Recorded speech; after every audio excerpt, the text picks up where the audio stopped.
गंजबा सौदा में वेदांत आश्रम में 1 जनवरी से लेकर 15 जनवरी तक होने वाले श्री राम कथा एवं 9 दिवसीय सचन्य यज्ञ कार्यक्रम को लेकर वेदांत आश्रम में एक पत्रकार वार्ता आयोजित की गई,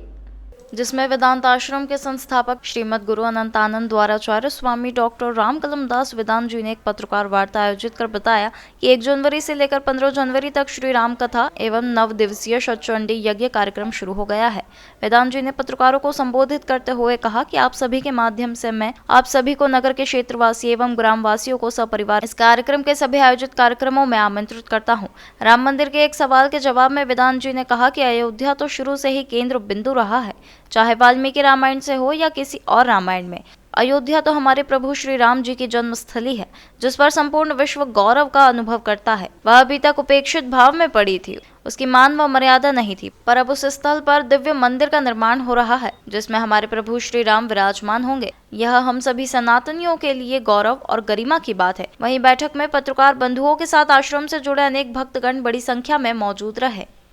बहुत महत्वपूर्ण संदेश है और मैं ये कहना चाहूँगा कि जब कोई चीज़ अथक प्रयत्न और काफ़ी विघ्नों के बाद में हमें प्राप्त होती है तो हम शायद उसका अच्छी तरह से मूल्यांकन कर पाते हैं। और महात्मा गांधी ने जिन श्री राम का नाम लेकर के संपूर्ण भारत को एक किया और भारत को स्वतंत्रता की ओर आगे बढ़ाया, रघुपति राघव राजा राम पतित पावन सीताराम। हमारा दुर्भाग्य था कि हम उन श्री राम को ही काल्पनिक कोई कह रहा था तो कोई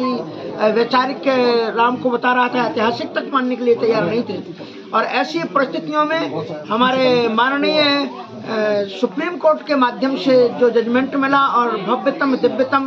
मंदिर बनकर के तैयार हो रहा है और उसमें उसके आंदोलन में मुझे भी सौभाग्य से कई बार भाग लेने का अवसर मिला है। श्री रामचंद्र परमहंस जी महाराज दिगंबर अखाड़े के महंत जो अध्यक्ष थे तत्कालीन, उनका शरीर चले गए और कितने महत्वपूर्ण लोगों ने अपने प्राणों को कुर्बान कर दिया, कितनी युवा पीढ़ी इसमें चली गई। और इन तमाम बलिदानों के बाद में हमें जो भव्यतम दिव्यतम रामलला की स्थापना जो हो रही है, यह संपूर्ण सनातनावलंबियों को, संपूर्ण विश्व के सनातनावलंबियों को बड़े गौरव की बात है। और हम भगवान से प्रार्थना करेंगे कि यह गौरव हमारा और निरंतर अग्रसर हो, क्योंकि विश्व हिंदू परिषद में मैं हूँ उच्चाधिकारी समिति के रूप में और हमने बराबर एक नारा लगाया है, तो ये तो केवल झांकी है लेकिन काशी मथुरा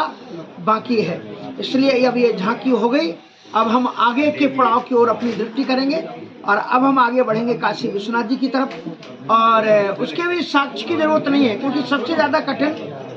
राम जन्मभूमि का मामला था, क्योंकि उनको ऊपर से कोई साक्ष्य प्राप्त नहीं था